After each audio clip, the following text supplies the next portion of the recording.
Hello दोस्तों, आपका बुद्धू साग सुनता चैनल में आज अपनी वीडियो में आपको बताने वाले हैं गुजरात की स्पेशल भाखरवड़ी की रेसिपी। अगर कुछ टिप्स को आप अपनाएंगे तो आपकी भाखरवड़ी एकदम मार्केट जैसा टेस्टी और क्रिस्पी बनेगी। इस भाखरवड़ी के टेस्ट में आपको चटपटापन यानी मसालों की एक सूती सी खुशबू, तीखापन और हल्का सा टेस्ट में आपको मीठापन भी मिलेगा, जिससे भाखरवड़ी बहुत ही टेस्टी लगती है, खाने में बहुत ही यम्मी लगती है। तो चलिए देखते हैं भाखरवड़ी कैसे बनती है। एक बाउल यहाँ पे हमने मैदा ले लिया है। बेसन है तो बेसन को हमने छान लिया था। 2 चम्मच बेसन डाल देना है। एक बाउल मैदे के लिए हमने 2 चम्मच बेसन डाल दिया है। अगर आप मैदा ज्यादा ले रहे हैं तो बेसन को बढ़ा देना है। कलर के लिए हमने हल्दी डाल दिया एकदम थोड़ी सी। टेस्ट के हिसाब से हमने नमक डाल दिया। नमक अपने हिसाब से कम या ज्यादा कर लीजिएगा। और पिंच भर हींग डालकर सारी चीजों को हमने अच्छी तरह से मिक्स कर लिया है। हल्दी डालना ऑप्शनल है। मोयन देने के लिए कलछी में 1 कप हमने कुकिंग ऑयल को गर्म कर लिया है। गर्म तेल मैदे में डाल दीजिए। तो तेल ज्यादा थे तो थोड़ा सा तेल हमने बचा लिया। गरम तेल मैदे में डालकर चम्मच से मिक्स कर लेना है, क्योंकि तेल गरम है तो हाथ नहीं लगा सकते, हाथ जल सकते हैं। तो तेल यहाँ पे ठंडा हो गया तो हाथ की सहायता से हमें अच्छी तरह से मिक्स कर लेना है। तो तेल मात्रा सही है, मैदा अच्छी तरह से बाइंड होने लगी है। तो बचे हुए तेल को हम रहने देते हैं। अब यहाँ पे हमने आधा गिलास पानी ले लिया है।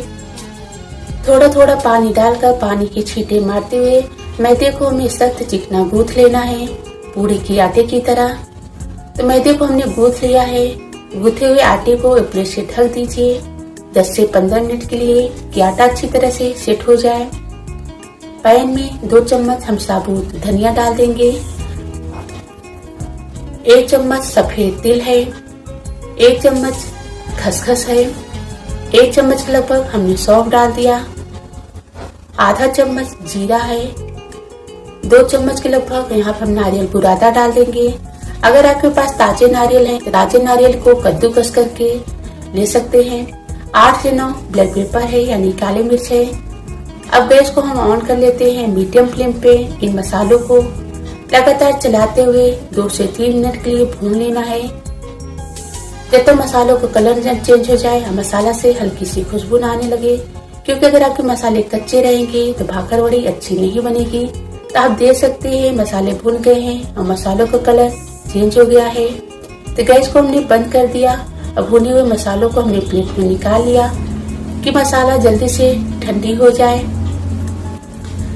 तो मसाला ठंडा हो गया तो मसालों को हम मिक्सर जार में डाल देंगे और मसाला को हमें पाउडर बना के रेडी कर लेना है।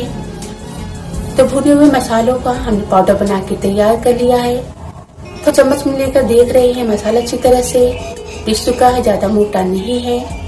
अब पिसे हुए मसालों में आधा चम्मच के लगभग हमने लाल मिर्च का पाउडर डाल दिया है। थोड़ी सी हमने हल्दी डाल दी है। आधा चम्मच गरम मसाला है जो हम सब्जी में यूज करते हैं। 1 चम्मच भरकर हमें चीनी डाल देनी है। आप इसकी जगह पिसी हुई चीनी ले सकते हैं। पिच भर के लगभग हमने हींग डाल दिया और टेस्ट के हिसाब से हमने नमक डाल दिया है, यानी जितना मसाला था मसाला के हिसाब से हमने नमक डाल दिया। और इन मसालों को मिक्स करते हुए दोबारा में फिर पीस लेना है।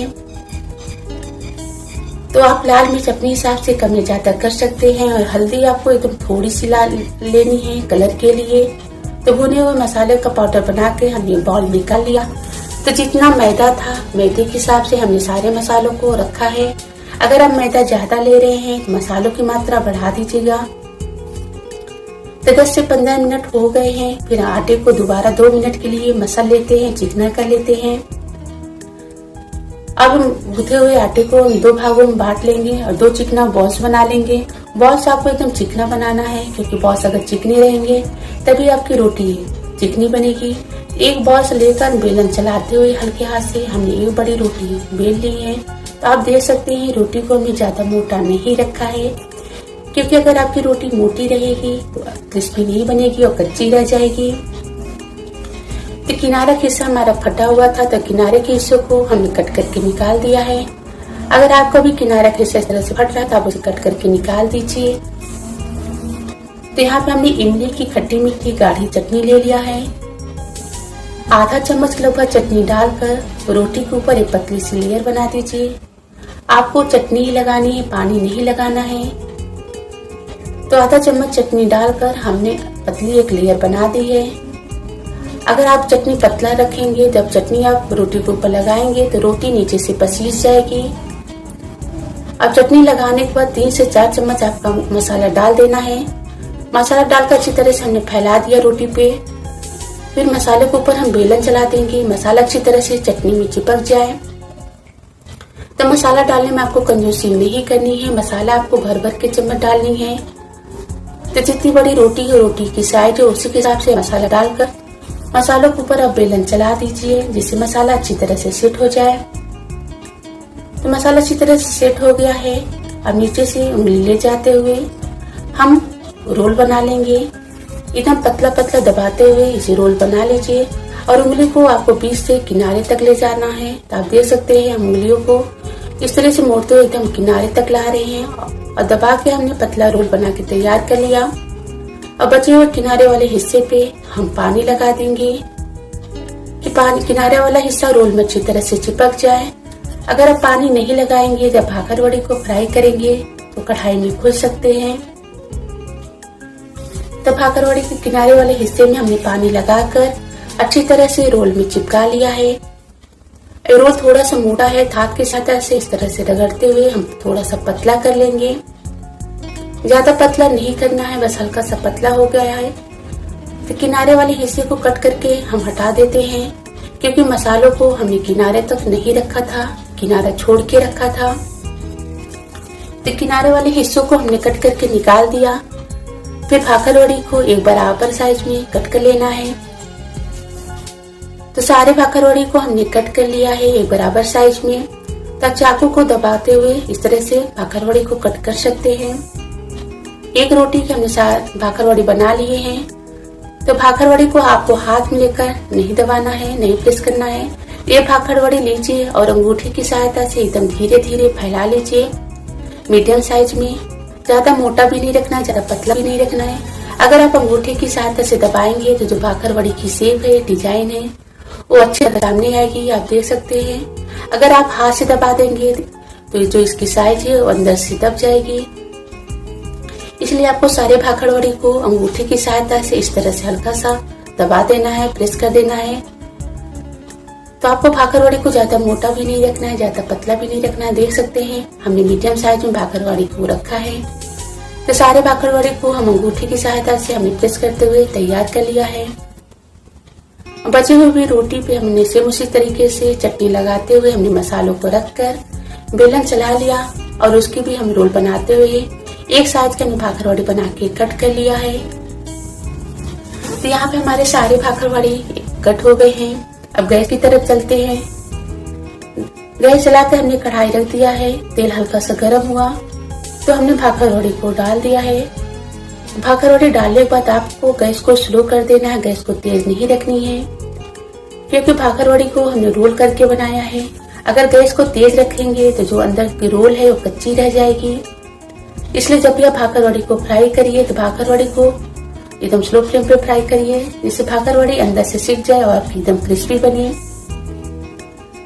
तो इसी तरीके से आपको भाखरवड़ी को डालकर फ्राई कर लेना है। जब भाखरवड़ी का कलर चेंज हो जाए तब भाखरवड़ी को निकाल लीजिए। भाखरवड़ी को फ्राई करने में 10 से 15 मिनट लग जाते हैं, क्योंकि गैस को हमने स्लो रखा है। और सारा मसाला आपको मैदे के हिसाब से ही रखनी है, क्योंकि सारे मैदे को हमने 1 या 2 चम्मच के आसपास ही रखी है, क्योंकि मैं गुथे हुए आटे से हमने सिर्फ 2 रोटियां बनाई थी। तो हमारे यहाँ पे भाखरवड़ी बनके तैयार है, एकदम मार्केट जैसा टेस्टी क्रिस्पी।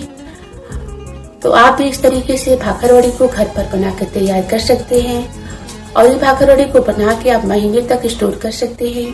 अगर आपको भाखरवड़ी बनाने का तरीका आपको पसंद आया है तो ज्यादा लोगों से शेयर कर दीजिएगा। लाइक वाले बटन को जरूर क्लिक करिएगा। फर्स्ट बार चैनल पर आए हैं तो चैनल जरूर सब्सक्राइब करिएगा। मिलते हैं एक नई रेसिपी में एक नई वीडियो के साथ। तब तक के लिए बाय बाय।